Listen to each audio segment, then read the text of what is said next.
Alrighty, we're here with Joya Frazier, who is a voice of women in our community with multiple sclerosis. Just ask you a few questions. Describe to our viewers first, what is MS?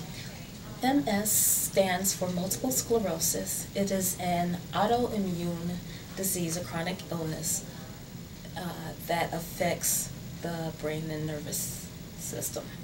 Okay, and what is it like living with this disease, day to day or just throughout the years that you've had this disease? For different people, they're affected differently. There are many symptoms, or should I say, issues that you can have with MS. It could be anything from tingling of the hands and feet. Some people have incontinence. Some people have problems walking.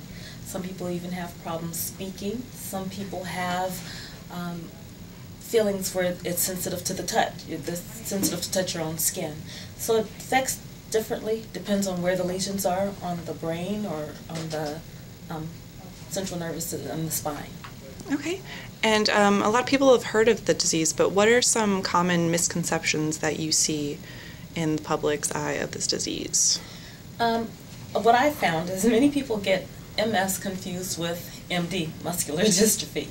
And how I try to explain it to people is it's almost like you have a short circuit in a home. You don't know if a fuse blows, what part of the house that it's going to affect, but you will have an effect somewhere in the house, which happens in your body. There's a short circuit from the myelin sheath that has been altered, and it short circuits somewhere in the body. Right. And what are some of the warning signs that people can look for? Usually for people, they have some of the more common symptoms, and like I said, it's different for everyone, but some of the more common symptoms is an optic neuritis. Many people have had blurred vision. Some people have had loss of vision for earlier symptoms.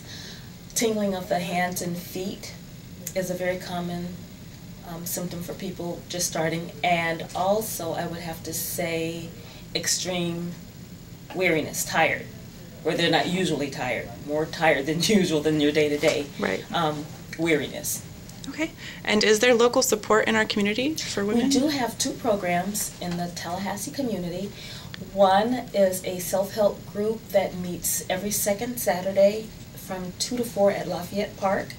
Another one is called But You Look So Good, and that one meets on Thursdays, every third Thursday at Tallahassee Memorial Hospital. Okay, and so what are some of the advances that you've seen? I mean, obviously treatment has come a long way.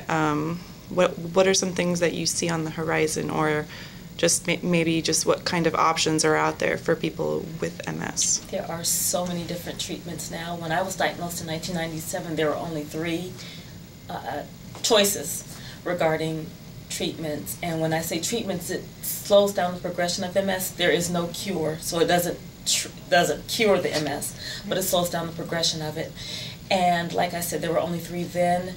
Now we not only have many injectables, but we also have oral medicines, and soon there will be a cure. That's what we're waiting on. Great, thank you. Mm-hmm.